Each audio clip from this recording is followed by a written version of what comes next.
Okay,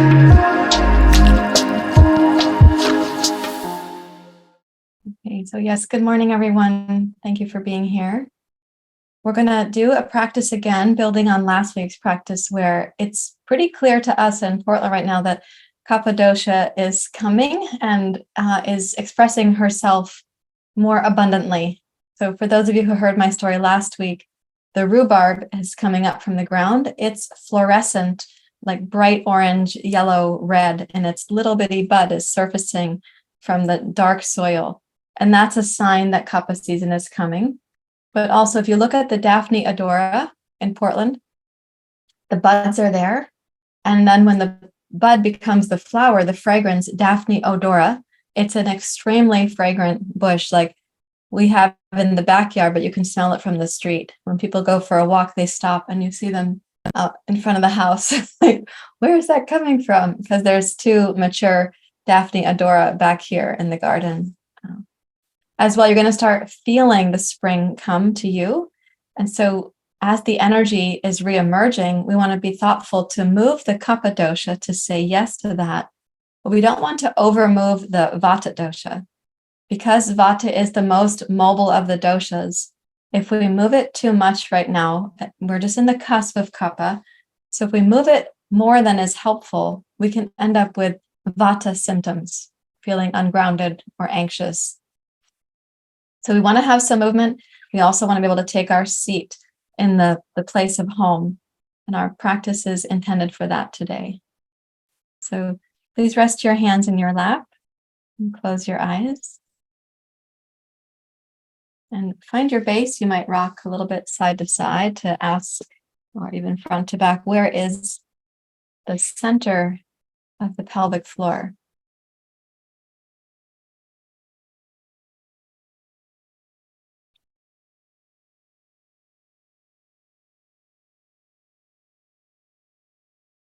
And then ask your mind to drop down into that sense of center.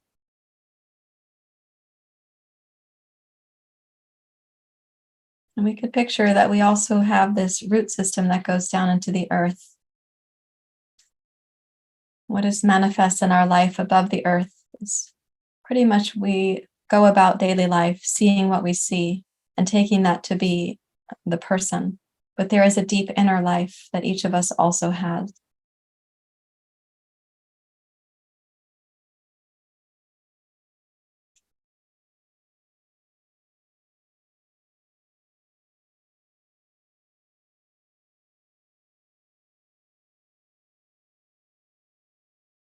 So breathe down into your own sense of your root system and ask today, may your inner life be something that you have more awareness of. For that the inner life in vata season is the inner life of meditation and inquiry, almost like being on retreat or taking refuge. And then the inner life in kappa season starts to have this flourishing or creativity, these sparks of innovation and spontaneity.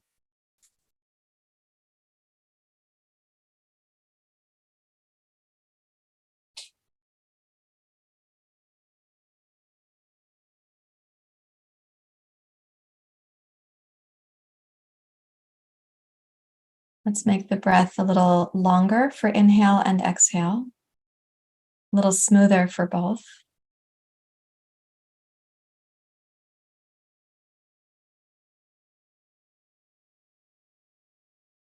And we might assign the inhale this morning as a reflection of kappa dosha is emerging, and the exhale as a remembrance that our vata dosha still needs to be grounded.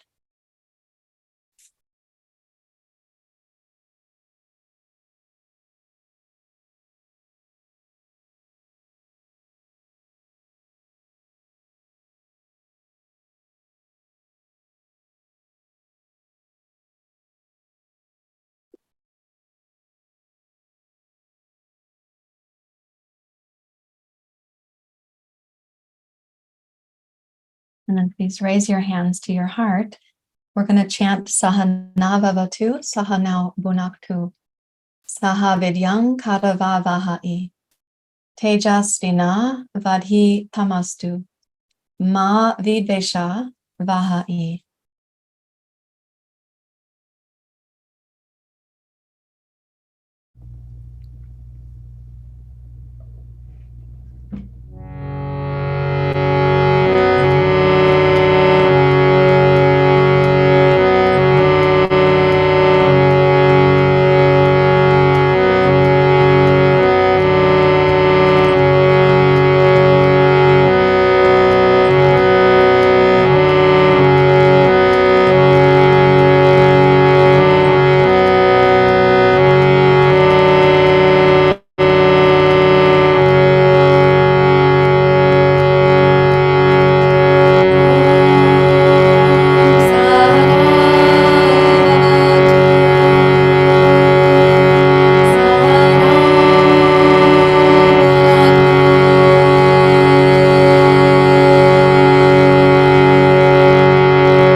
And with your exhale, you may bow your head to your heart.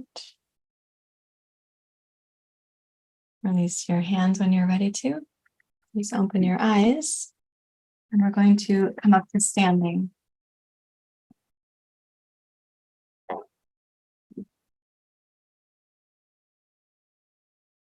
As you rise up to stand, go ahead and shake out your arms and legs if you need to, if you were sitting for a time or for any other reason. But as you come up to stand, make a stance we call horse stance, like you're riding a horse, right? So turn the toes and knees slightly out and sit down into your pelvis. So a little bit of movement to get going so that we can feel the spring that naturally rises in the body.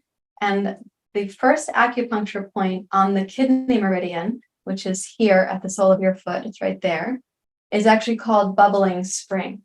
So when you're standing like this, I want you to press into all 10 toes. And on each foot, as the 5 toes press down, picture that you're lifting the very center of the transverse arch, right there. Okay, so you have your inner arch, the lateral arch, and then there's this transverse arch. Picture that you're lifting that spot right there. Great. And then take the hands into fists like this and swing them back with the inhale and forward with the exhale. You're going to cross the wrists opposite each time. We'll keep the knees bent so we're sitting in this horse stance to gather energy here as we disperse the residue in other places, like this.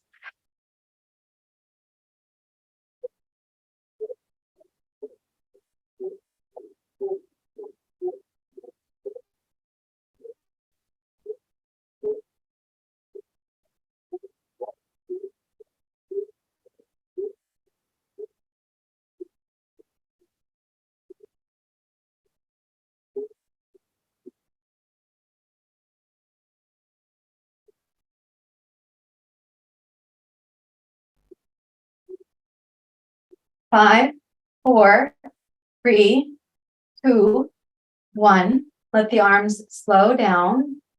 And then deep inhale through the nose and hold the breath at the top.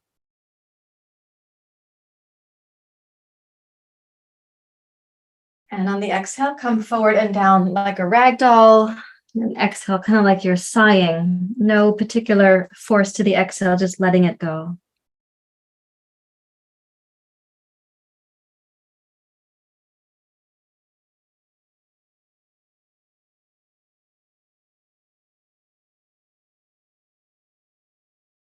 And then rise up to standing again. We're going to repeat that. So this first breathing practice is what we call a blowing off technique. And then we're going down so that we can say to vata dosha, hey, come back here. We're not flying off the planet. We want to stay seated in our home. So making the fists.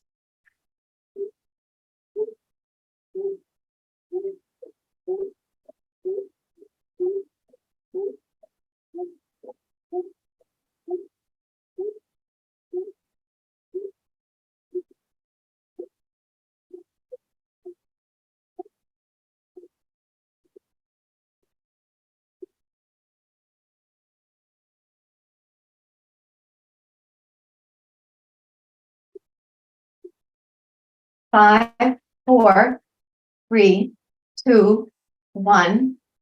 Let the arms swing until they're slow. As your arms get still, then inhale from the base upwards to the heart and hold the breath.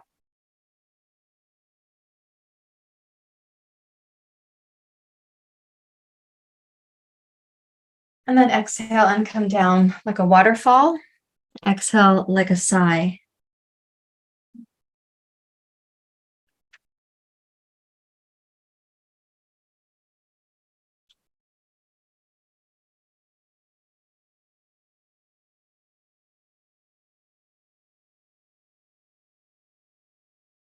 And then please rise up to standing. Take a block and come down to sit on one block in Vajrasana. You could, of course, sit on two blocks, but the reason I said one block is that I have a second block here on purpose. When you come down to sit in Vajrasana, now we're going to kind of test drive what happened with that breathing practice and how might you be able to deepen your pranayama, your base pranayama, having had that blowing off technique. So place the tip of the tongue behind the top two teeth. Make the back of the throat more hollow and open. And come to a very subtle form of ujjayi breath. Like you're hearing the ocean sound inside of a seashell. You're going to hear the sound of the breath with the inner ear.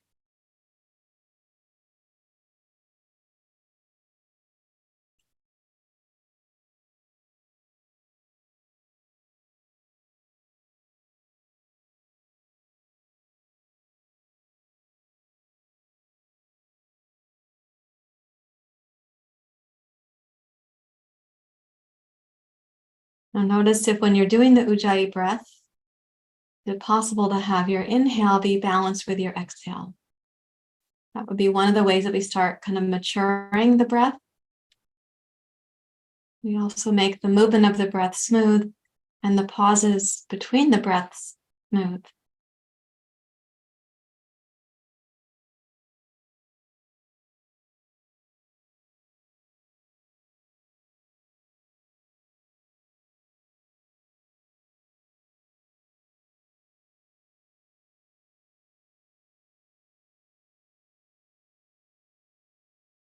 Do one more breath cycle and just notice, like, what is the relative ease in what you're doing.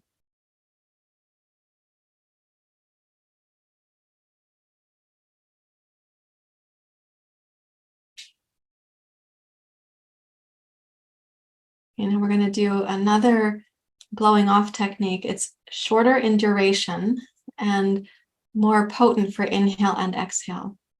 And then again, we'll rest and we'll see what Ujjayi breathing is like as a result of that. Okay, so this is brisk inhale, brisk exhale, brisk in, brisk out. Since you're not moving the arms, brisk can be more brisk, and it can have a powerful inhale and a powerful exhale, like this, 10 times. Then we'll hold, and then we're going to exhale out like a tiny cocktail straw between the lips. So.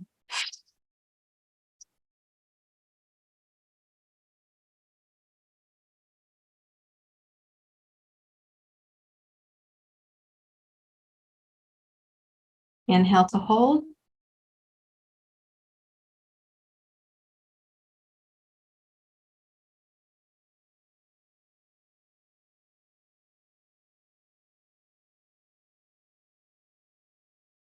And then exhale through pursed lips.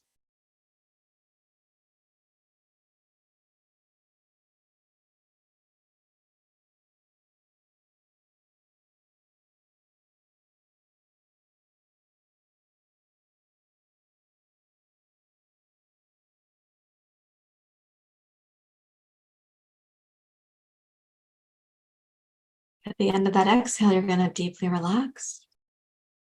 And when your body feels like it's acclimated, then we'll repeat this technique once more. So rest in the echo of the first round.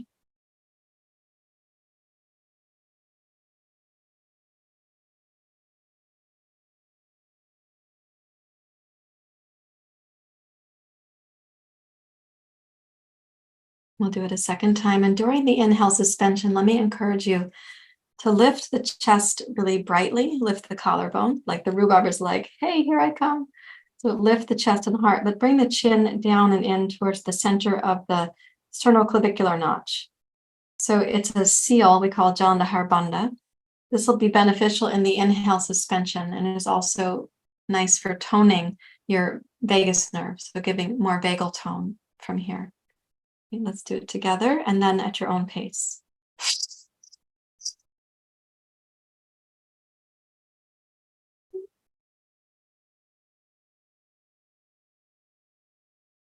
Now inhale slow into suspension.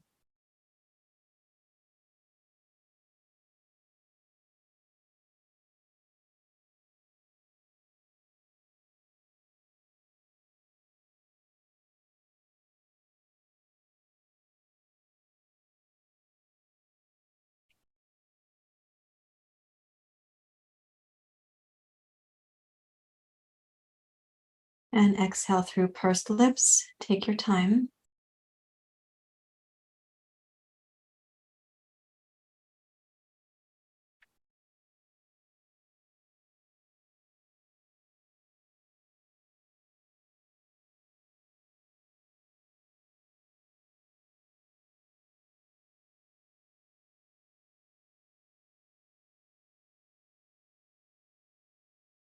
And then once again, deeply relax.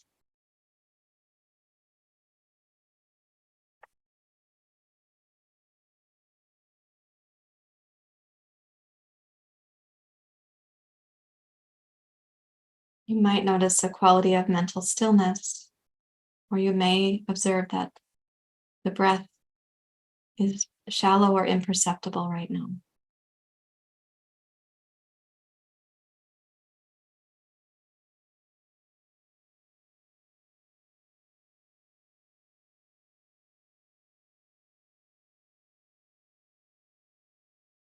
When you feel like you've acclimated back to a kind of baseline, then bring the Ujjayi in once again. So we're having a moving breath, and then we're having a vata stabilizing breath.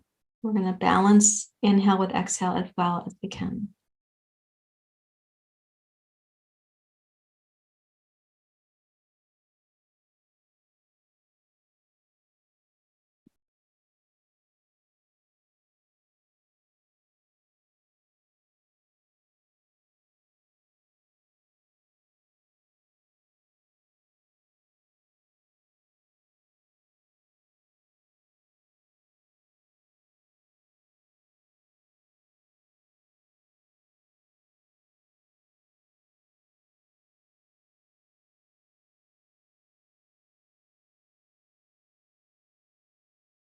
When you're balancing the breath, don't make an over effort where you end up causing breathlessness. So if you can have inhale for 4, 6, 8, then exhale is the same. And it doesn't feel like you have to be at 18, 20, 22.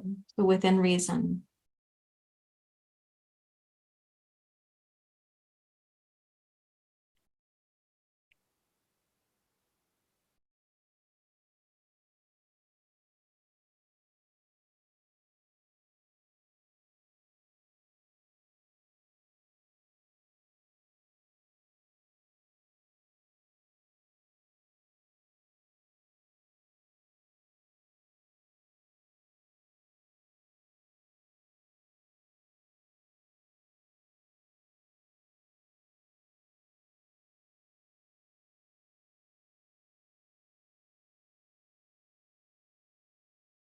And then release the practice and simply notice the quality of your mind.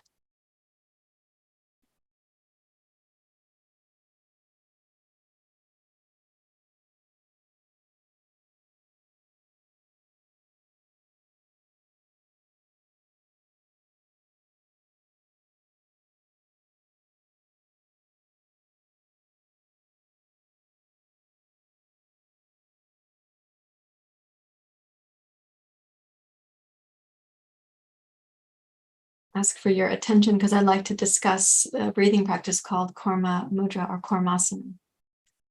I'm choosing this one today, and I'll probably keep with it for a few weeks because it's subtle enough that it's requiring our elegant vata mind to pay attention. But it's on the exhale suspension. The exhale is held out. So that's where vata kind of gets to go into its gentle cave, its meditative cave. And yet at the same time, it's down in the lower dantian in the Apanavayu region. So we're going to be addressing Apanavayu and the stagnation that can happen from kappa dosha. And when we have kappa dosha stagnation, it's like the lymph is backed up, we're kind of waterlogged, digestion can be backed up, we might even feel heavy or slow with our digestion. And that can also be accompanied by vata digestion, which is constipation. When vata is high in the body, then sometimes people get constipated. So this is a balancing technique that we're going to be doing. Your fists go in the low belly, so just above the pubic bone in the inguinal groove. This is contraindicated if you have your menstrual cycle or if you're pregnant. When you come down, you're going to exhale on the way down, and then the head is going to be supported by something. That's what this second block is for if you need it. And then while we're down there, having completed the exhale, we're going to suspend the exhale. We're going to be holding the exhale out. So to do that, you have a smooth inhale. You exhale to bow forward, squeezing the low belly and the fists. At the bottom of the exhale, you simply don't inhale, and you relax the exhale muscles. Releasing especially these superficial muscles, your body's going to have a natural internal vacuum effect. It's like a subtle bandha is going to happen. Please put a block or two or more if you need to raise your head up, or you can put it flat if you prefer. And let's try it, starting with the inhalation.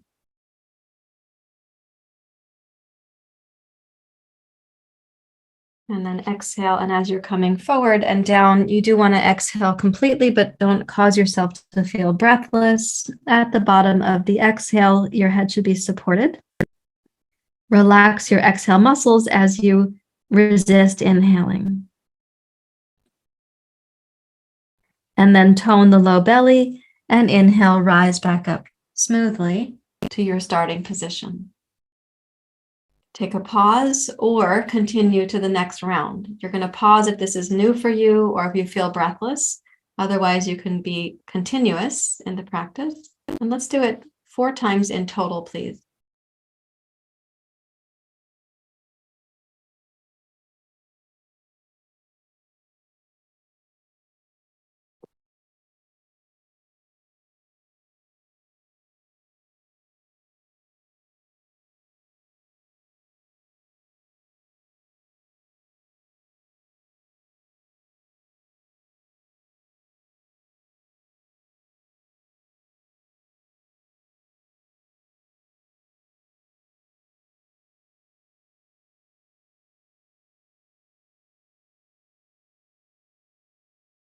You want the exhale suspension to feel like patience, surrender, equanimity.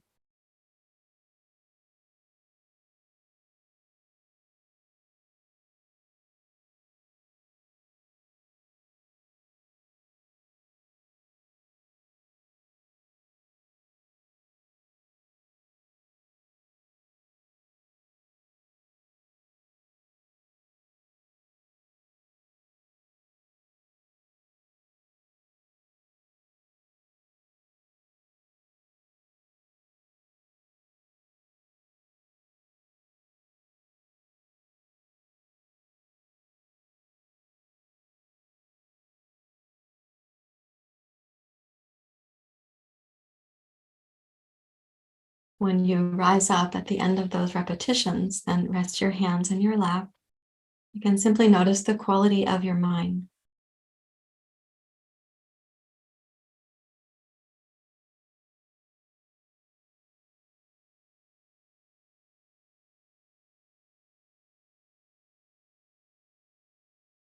Listen for the possibility of an inner stillness behind the habitual noise of the mind.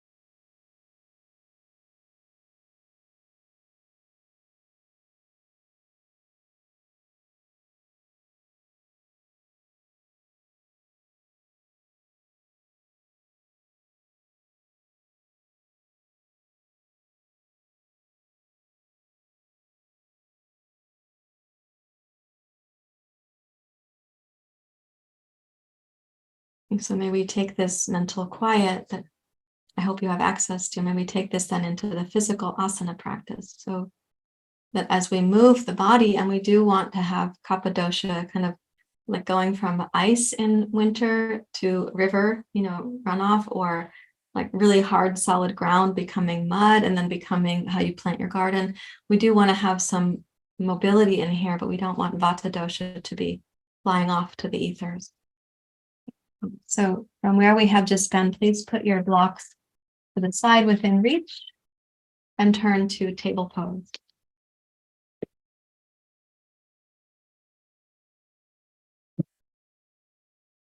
When you come to table pose, place your hands so they're shoulder width apart. Take the right toes back and step into plank pose with the right leg, just to stretch from your hip to your knee to your heel to your toes. And then exhale, touch the right knee down, take the left leg back. For some of you who've been kneeling, might have been a long time for kneeling, so we get some circulation going down through the legs. And then exhale, touch the left knee down. Great. Let's inhale to cat pose, as we often do. In breath expands the back of the body. Exhale to cow pose, slide the pubic bone back between the inner thighs, bring your heart forward between the upper arms, and then inhale to cat pose again. And exhale to cow pose, move seamlessly from one to the next, honoring the pause in the breath cycle as a moment of pause in the movement.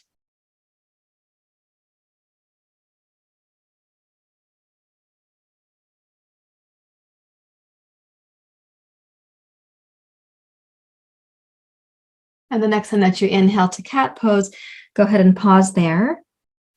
And exhale back to child's pose. Touch your hips to your heels. Now inhale, reach forward to bird dog pose, left arm, right leg.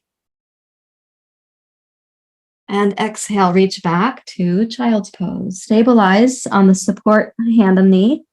Inhale, come forward, right arm, left leg. And exhale, reach back into child's pose. So this bird dog pose is a straight line as you inhale forward, left arm, right leg. Tone the low belly. Exhale, reaching back, child's pose. Inhale, switch, right arm, left leg. And exhale, child's pose. Okay, twice more. And we're alternating each time that we come forward.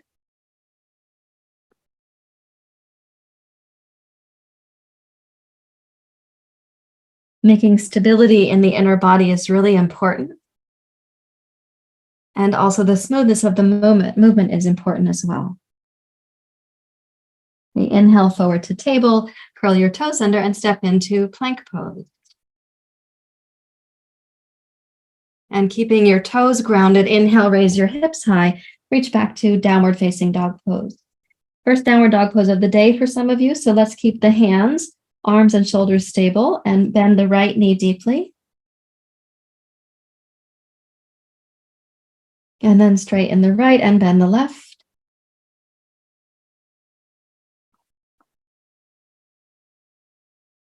And switch, straighten the left, bend your right.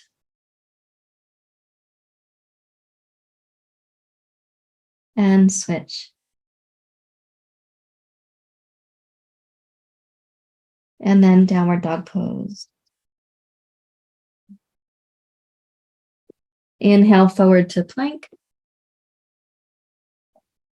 And exhale, touch your knees down, reach back, hips to heels in child's pose.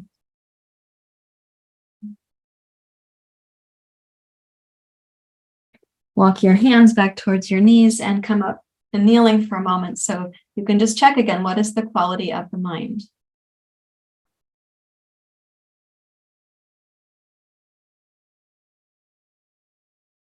Now we're going to add some dynamic movement to the sequence. So when you think about dynamic movement, you think, oh, good, my pitta dosha is going to get to play. That might be the case, that you feel some pitta type effort, but I'm going to suggest instead of that you think about it as an effort that's coming from kappa's desire to flourish. So the desire that the rhubarb has to bloom. Don't think of it as the desire the sun has to shine like pitta, but the desire that the rhubarb has to bloom from within. So let's start in child's pose. Then inhale forward to bird dog pose, right hand, left knee. And exhale, plank pose.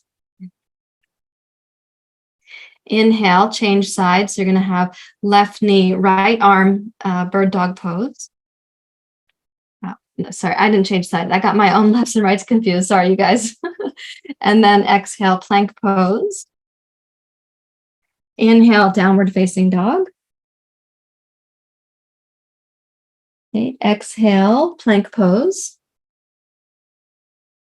Inhale, bird dog pose, left arm, right leg. Exhale, plank pose. Inhale, bird dog pose, right arm, left leg. Exhale, plank pose.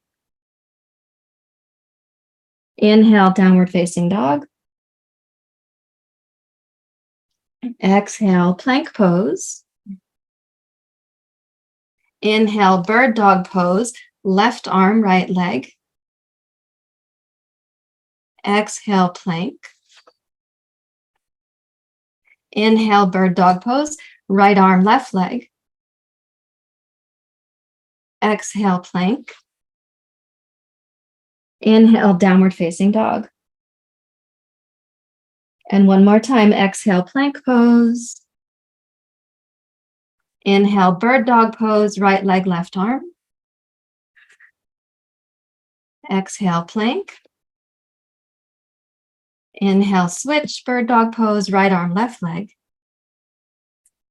And exhale, plank. Inhale, downward facing dog. And exhale, touch your knees down, reach back to child's pose. Walk your hands back to your knees, come to Vajrasana and notice movement or heat, maybe a little moisture, a little bit of perspiration. Notice what is there.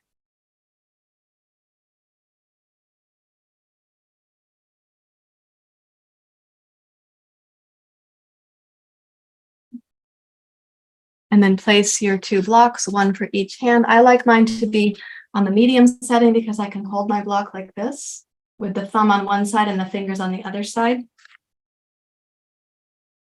And step into plank pose. Okay, exhale, right knee to your elbow. Inhale, plank. Exhale, left knee to your elbow. Inhale, plank. Exhale, right knee. Inhale, plank. Exhale, left knee. Inhale, plank. Exhale, right. Inhale, plank. Exhale, left. Inhale, plank. And then reach up into downward dog pose. With your hands on your blocks, your dog pose is going to go further back into your legs. You can picture that you're a dog with longer arms and how the dogs reach their arms forward and stretch their upper backs in the morning. And then let's take a big step forward. Right foot, left foot, Uttanasana.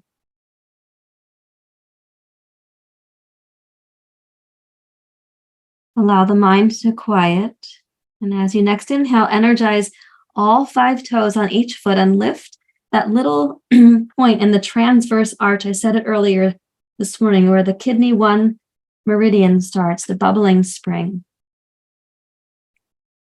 From there, tone the muscles of your legs, and with your inhalation, rise up to upward hands pose. And then exhale, bring your hands down to your heart. Okay, press into all 5 toes on each foot. Inhale, lift that point on the foot and go up to your tippy toes. Inhale and look up if you can. You're like the rhubarb coming out of the soil. And then exhale, sit down to chair pose, touch your heels down, move your body weight back, lower your hips, squeeze the abdomen. And then exhale, pour yourself down to Uttanasana. Inhale, arms wide. As you rise up, begin lifting your heels tippy toe. And then exhale, lower your heels, come down to Anjali Mudra. So there's a balance aspect of the sequence. Inhale, raise up, lift your heels, look up, bring the palms together. Exhale, lower down slowly to chair pose. Touch your heels, move your hips back, squeeze into the lower belly. Breathe in. And then exhale, Uttanasana. And inhale, rise up. Begin your tippy toe when you're about halfway up. Look up. And then exhale, hands to your heart, heels to the ground, mountain pose. Okay, let's add the full Surya Namaskar. Inhale, hands down, raise up, tippy toe, use the strength of your toes. Exhale, lower the heels slowly, hips back, squeeze the belly. Breathe in. Exhale, Uttanasana. Place your hands on your blocks this time. And then inhale, glide forward. Raise the back of your head, your heart. Exhale, take the left toes straight back. Inhale, rise to your crescent. Let's put the palms together like an arrow, one thumb behind the other, and reach up like you're the rhubarb, discovering that you have been invited to bloom.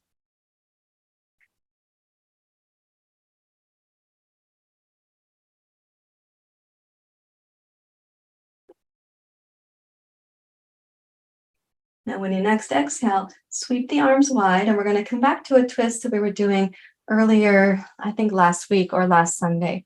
Place both hands on the 2 blocks. Let's keep the left hand for now on this block that it's on, and inhale, twist open to your right. With your left hand higher, the twist is going to be more in your thoracic spine, more in the chest and the heart.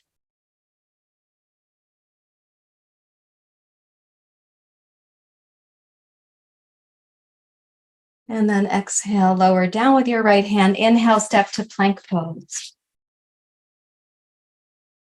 And exhale, downward facing dog. Enjoy your in-breath. Exhale, left foot forward. And then inhale to rise. Join your palms together like an arrow.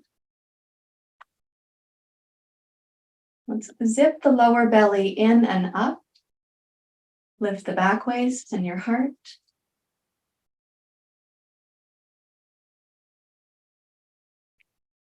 And then follow your exhale slowly down to airplane pose. Place both hands then on the blocks. Keep your right palm firm. Inhale, twist to your left.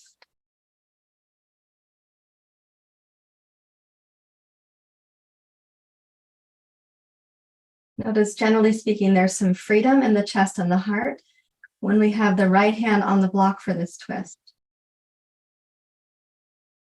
When you exhale, come down to the crescent, as to the base of the crescent, and then inhale, step to plank pose. And exhale, reach back, downward facing dog pose. Now exhale, step your right foot forward. Inhale, rise up like a crescent, palms together like an arrow.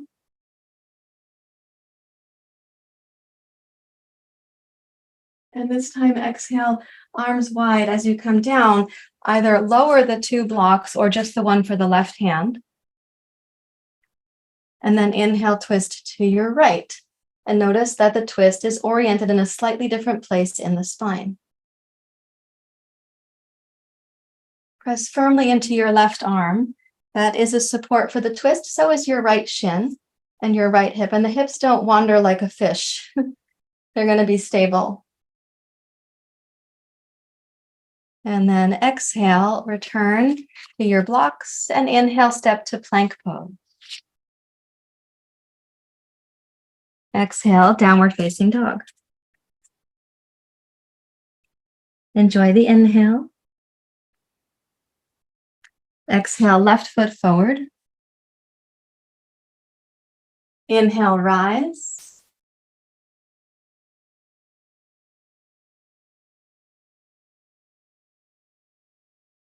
And then exhale, let's come down. Be thoughtful as you're going to place either both blocks or just the right one on the flat setting. Press into the strength of your right arm. Inhale, twist to your left.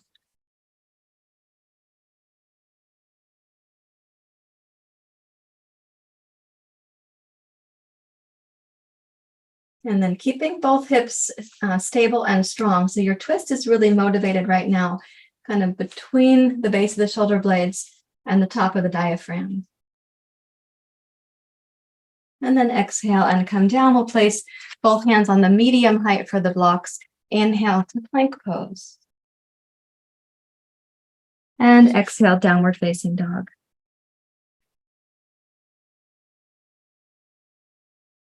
And exhale, right foot forward. Inhale to rise.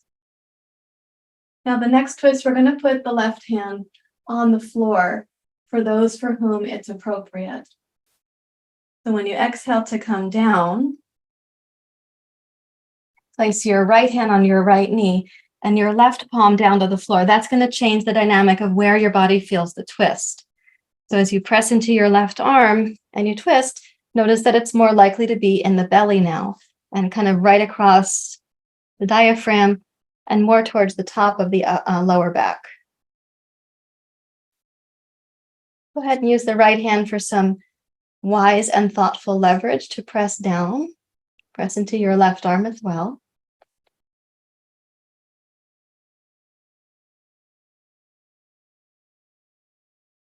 And then exhale, return. Let's place the hands on the two blocks, put them at the ready, and inhale to plank pose. And exhale, downward dog pose. And now exhale, left foot forward. Press down into your left heel and those 5 toes. As you rise up, look up. And then exhale, come slowly forward. Place your left hand on your left knee. Your right hand can come to the floor if it's appropriate for you. And then twist.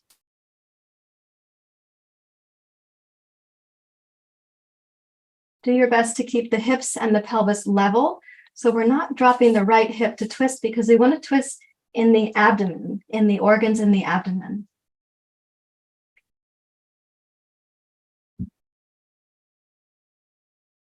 Okay, and then exhale, place your hands on both blocks and inhale to plank pose. And then reach back, downward facing dog.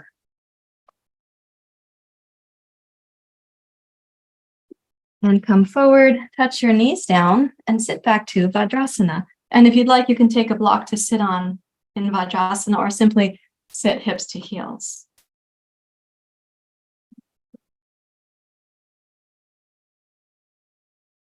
Notice the movement in your body. You might feel that as temperature or circulation. You might feel your heartbeat a little bit.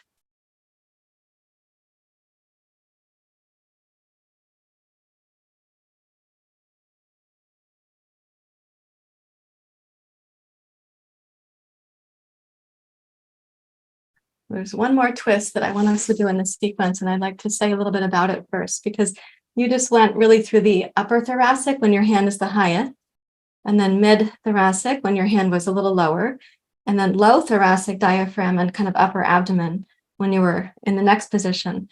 Now we're going to be hooking the elbow over the front knee for those of us for whom that's comfortable and makes sense to do it. We'll place the back knee on the floor. So now I experience this twist as kind of like a corkscrew from the bottom up, or maybe like a spiral, or sometimes I say like a barber pole. So we do want to feel that you can still breathe into the lower abdomen and that the breath it's possible. You shouldn't feel so compressed that you're waiting for the pose to be over, but rather a breathable experience of expanding side waist, back waist, and so on. So step your right foot forward between the two blocks. And then place your left knee so it's comfortably behind you, and it does have an angle. Now on the front foot, the knee is over the toes, so it can go a little bit past the heel or the ankle, but I wouldn't send it so far that your heel starts coming off the floor. So I do want you to have this heel grounded, but press into the toes of your right foot and check in with that little acupuncture point on the sole of your foot. So we are kind of a little far forward here for some of you. I know that you have also been trained not to have the knee go past the heel. And this is a different purpose right now. Okay, let's switch the belly across your thigh, cross your left elbow over your right knee. Bring the palms together. Press your hands against one another. I separate the heels of my hands so my elbows go wide. And that's where I get that sense like the corkscrew from the inner belly, moving up, including into the thoracic spine. And then just make it breathable, delightful.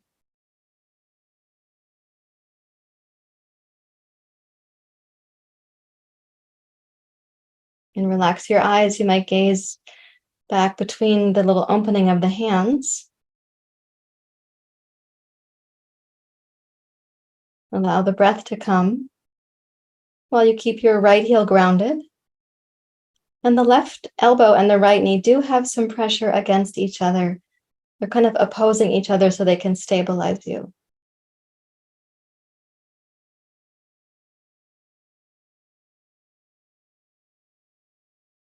And then exhale and unwind from there. Let's place the fingertips on the blocks and straighten both legs.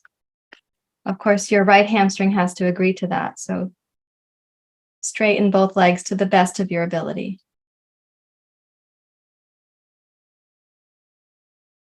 Okay, and let's step the left foot forward and the right foot back and bring your right knee down.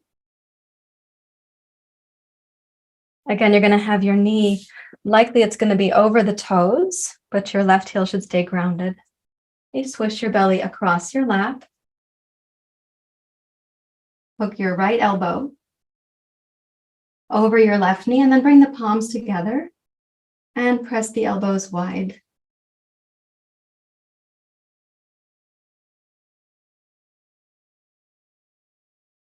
You want to keep the left toes active, the left heel is grounded, and the right elbow and left knee, they do have pressure against each other on purpose.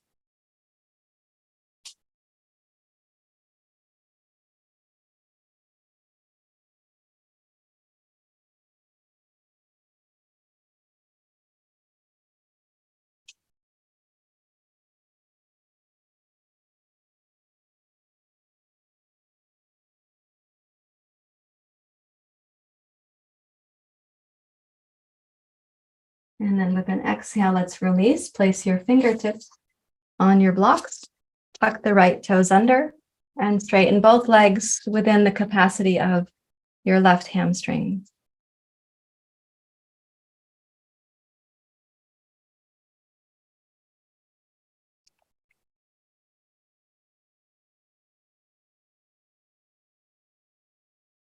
And then you can step your right foot forward, come into Uttanasana.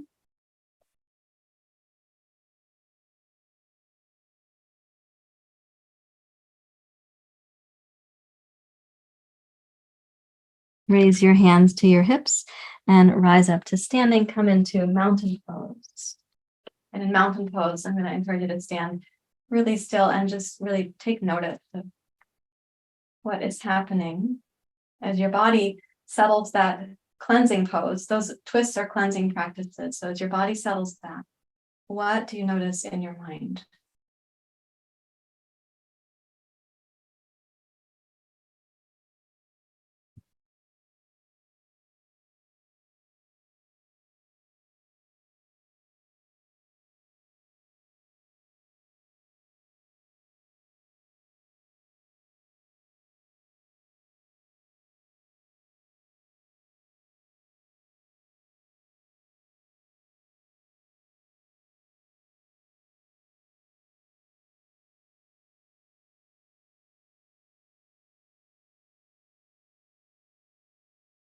So let's take a blanket or a bolster to sit on.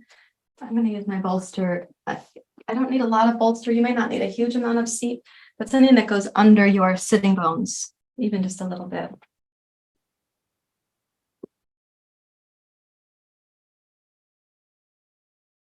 And let's put the left foot on the inside.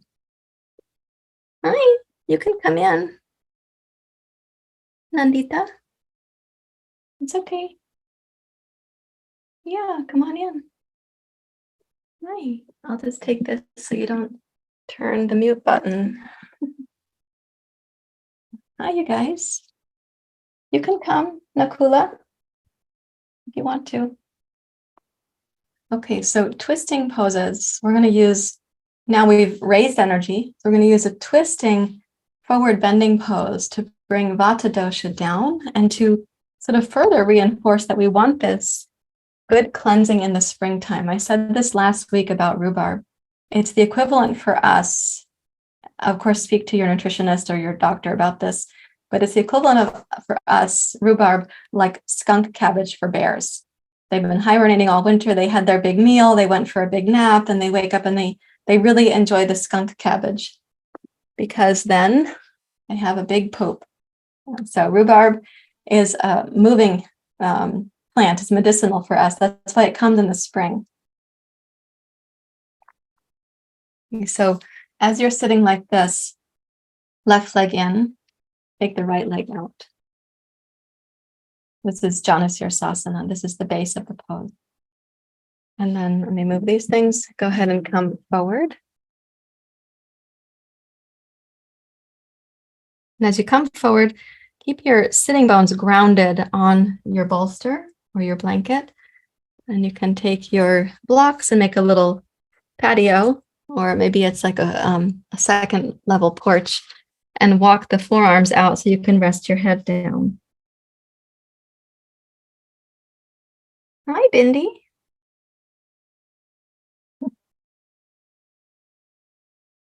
So this is a forward bend, and I would like you to keep both hips grounded. The likelihood of your right hip popping up is there. So place your mind and your intention in your right hip to stay grounded.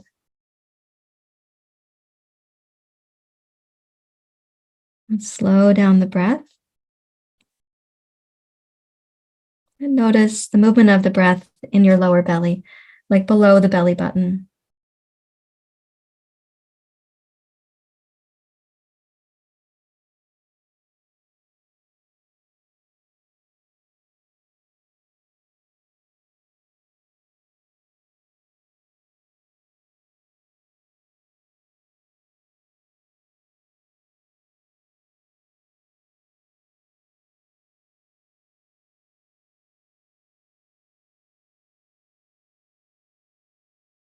And then walk your hands back towards your seat, rise up to your seat. Notice when you come up that there's going to be a little wash of circulation that goes down your right leg. Let's change side. And make the left leg strong. You can point the toes straight up and the knee points in the same direction as the toes. Sit up as high as you need to for your hips and legs to be comfortable. And keeping both hips grounded, we're going to walk forward. Forward bends are calming to the nervous system.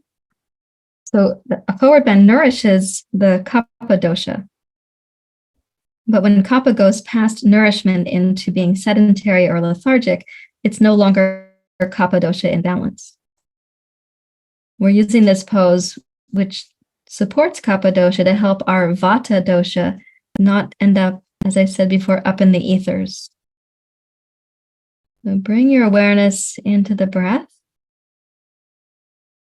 and into your lower belly.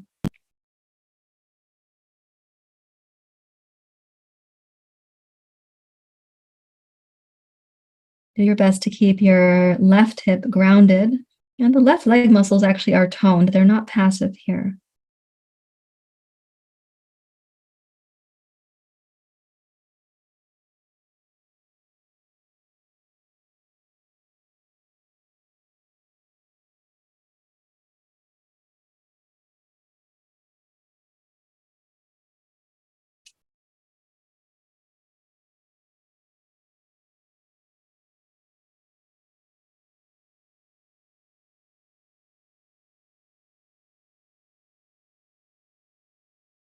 Walk your hands back towards your seat as you come up.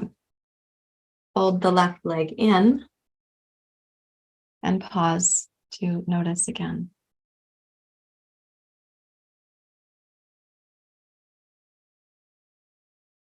What is the quality of your mind?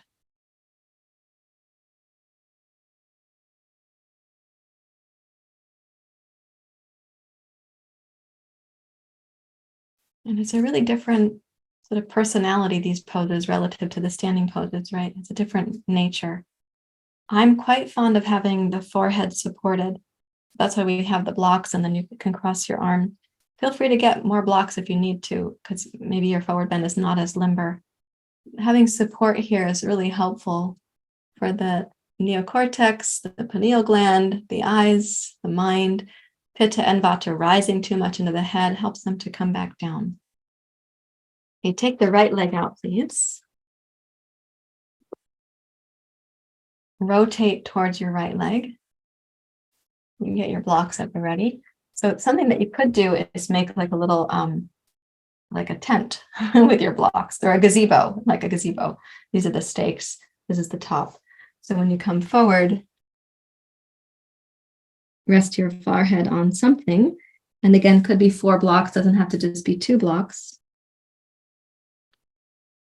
Now keep track of your left hip staying grounded as you twist and forward bend to your right.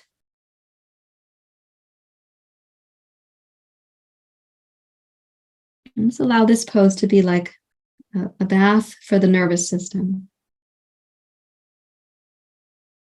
There is a twist for the inner organs, but this is also very soothing for the nervous system. And that is another important way to address the internal organs, to have the nervous system in balance.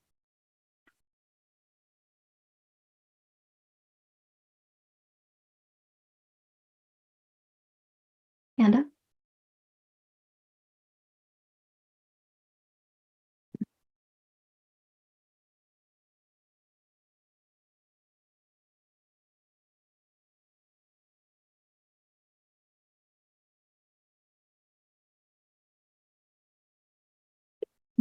Hi, hon. There were no injustices this morning. Nothing was unfair. No. Okay, let's walk back up to sitting. And then bring the right leg in. And take the left leg out to the side. Okay. And we're going to twist the belly to the left, but keep the right hip and leg where they are. And we want this to be grounded here on the right side. So rotate not through the pelvic bones, but through the inner belly and the organs. And you can build your gazebo over here.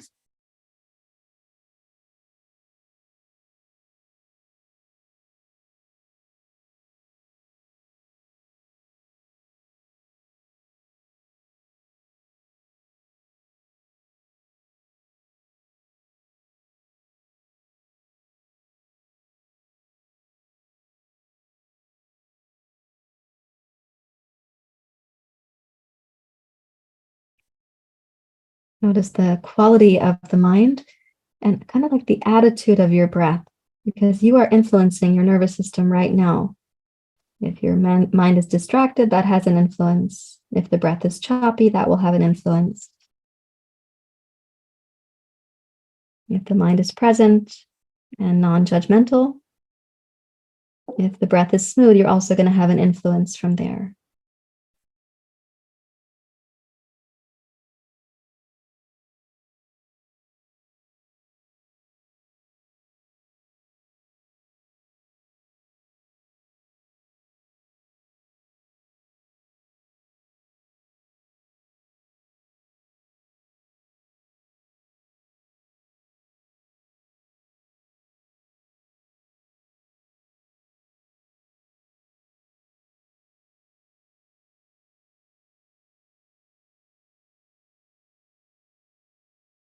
And then walk back up to sitting and bring your left leg in and check again, what is the quality of the mind?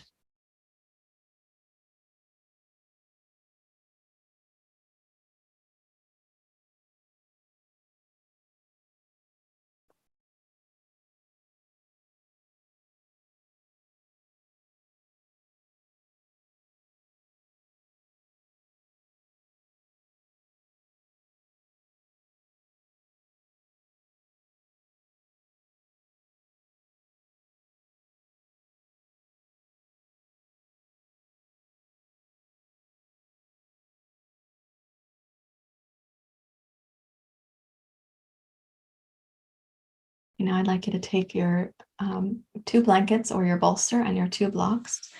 And we're going to set up like this, 1 block for each heel. So these are on the medium setting right now, because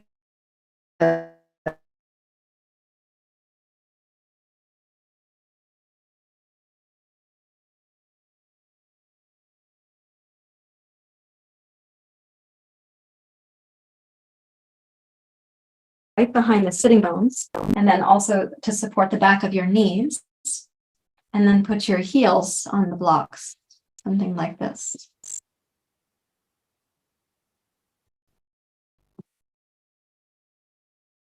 Yes.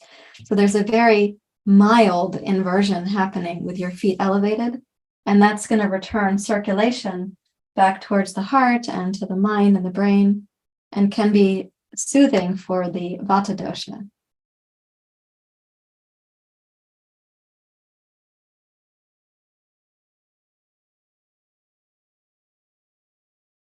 So as you come down to shavasana, think of what is soothing for your vata dosha: to feel grounded, to feel stable, feeling cared about.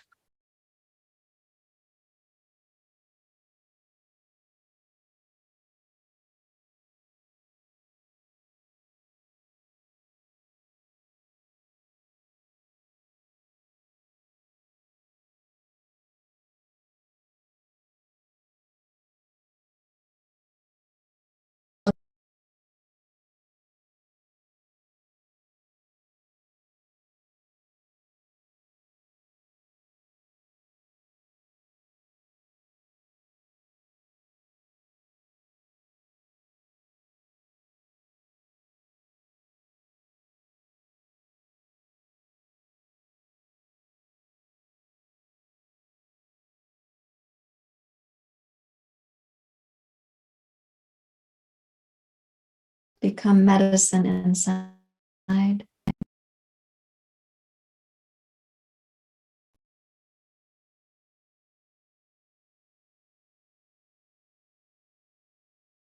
Allow the tension and the residue of stress to melt. So the inner pathways of circulation and lymph can help to resolve that for you while you're resting in Shavasana.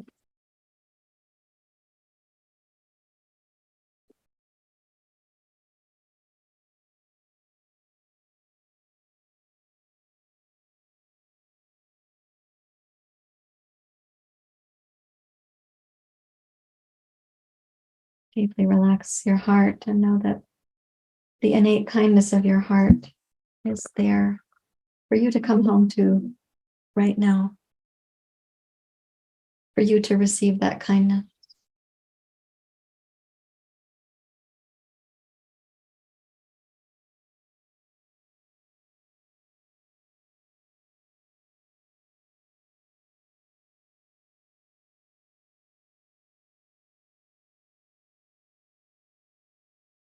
Travel down from the heart into the stomach, the organ of the stomach.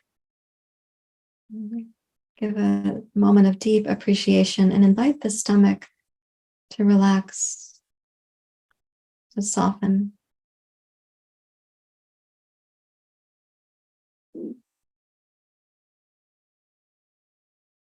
And to the neighbors of the stomach, we have the gallbladder and the liver on the right.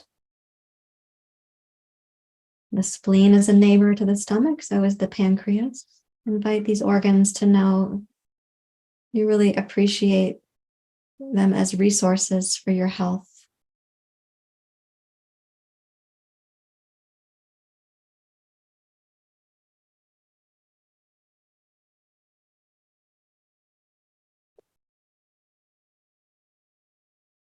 And travel down through the small intestine, large intestine.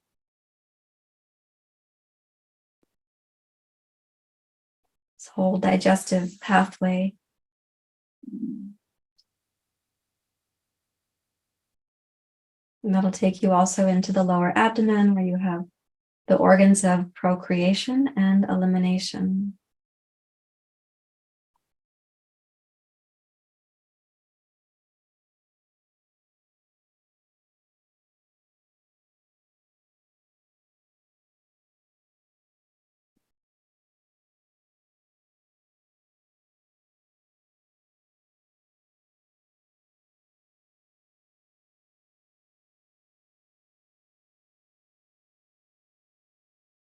And then even deeper than all the tissues and organs of the body, invite your senses to be profoundly at ease.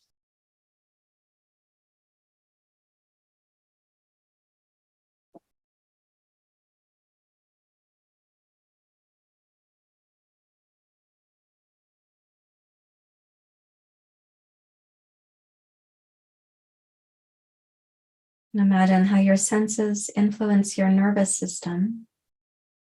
Invite all those pathways to be like gentle, open country roads.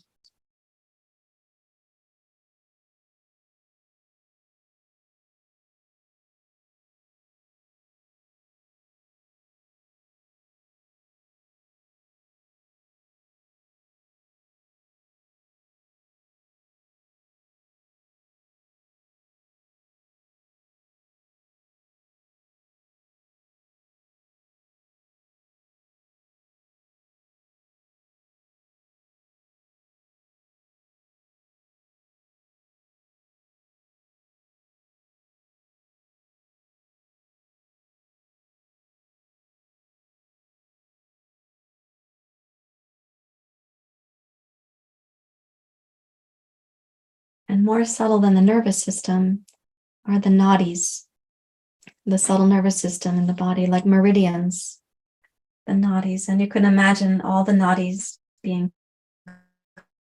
clear.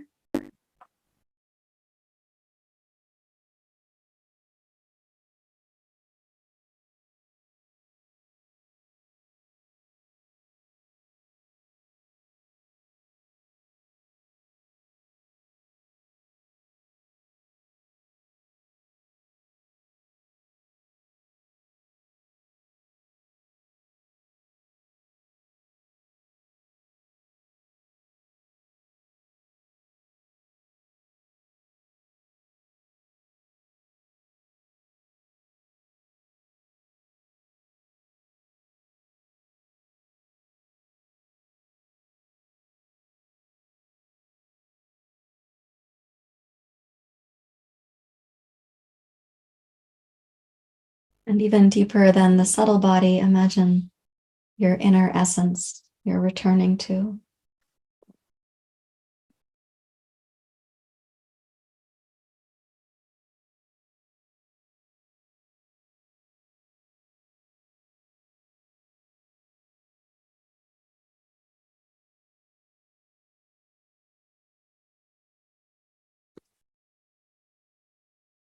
Imagine that essence. It is unconditionally loving, warmly welcoming. We say calmly abiding.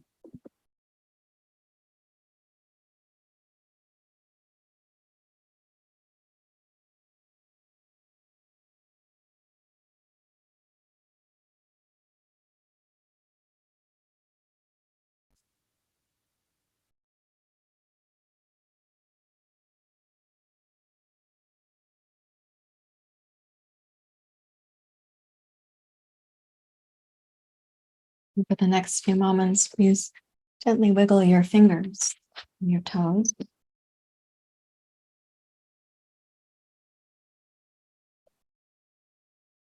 With a thoughtful transition from Shavasana to return to sitting.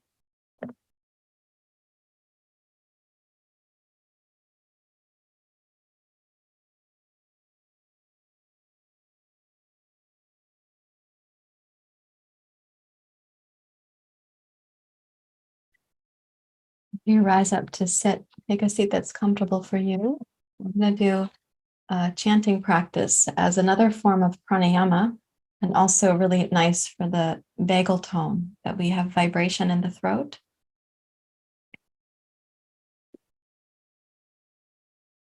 You want to sing, Bindi? Nakula, you guys are coming for the chanting part? I think you might leave when the harmonium turns on. I know. Okay, so the only words that you need to know are guru, which is the word made of gu and ru. Gu means dark and ru means light. So the guru energy or the guru principle is that which moves you from darkness to light. And then Guru Brahma, Guru Vishnu, Guru Devo, Maheshvara. So in yoga, these are considered the three main gurus or deities: Brahma, Vishnu, and then we say Devo. Guru Devo means like divine, Maheshvara. And the word Ma, like Maha, Mahatma Gandhi, Paramahansa Yogananda, Maha is great, Maheshvara, and that's referring to Shiva. So Brahma, Vishnu, Shiva, excuse me. Those are your words to know. You're going to hear me also sing a second line, and I'll say it so some of you might know it. It's Guru Shakshat Pada Brahma Tasmai Shri Guruve Namaha. And I don't expect that you'll get all of that. So this is a practice, just like yoga is an asana practice. We're practicing. And I'll do my best to sing and call and response. So I'll sing twice each of the lines.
As with other forms of pranayama,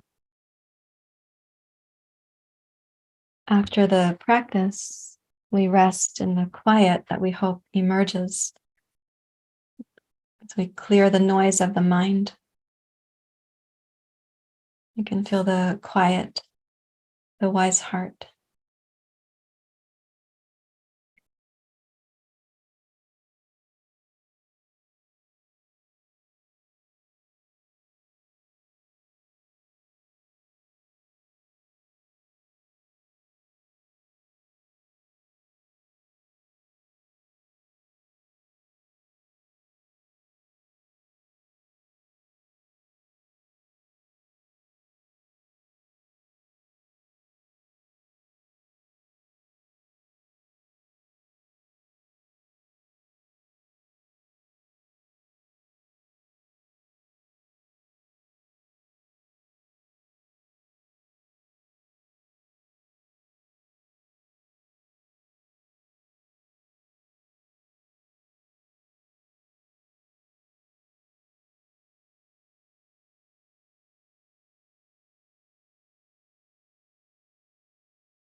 In the winter darkness, the rhubarb is under the ground, and it is only following its nature to push up from the darkness, to reach up above the soil.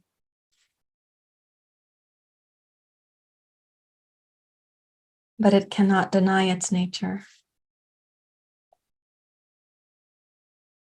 As Mary Oliver said of the turtles, they come to the shore to lay their eggs, doing the thing they know they were born to do.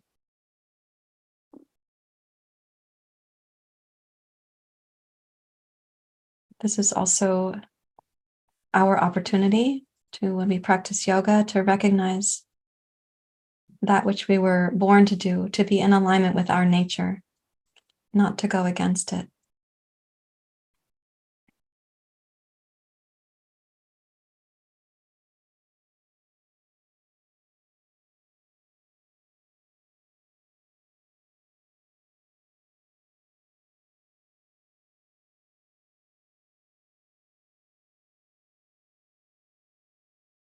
And with this understanding in your heart, please raise your hands to Anjali Mudra.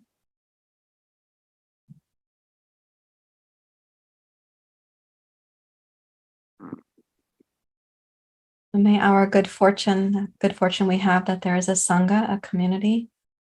We have a practice, a sadhana. We have access to wisdom and traditions. With our good fortune, may this also then echo out to others. May the merits of our practice go beyond our own lives. Loka samasta sukhino bhavantu. Loka samasta sukhino bhavantu.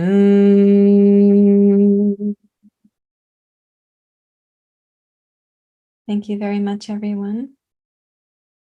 Namaste.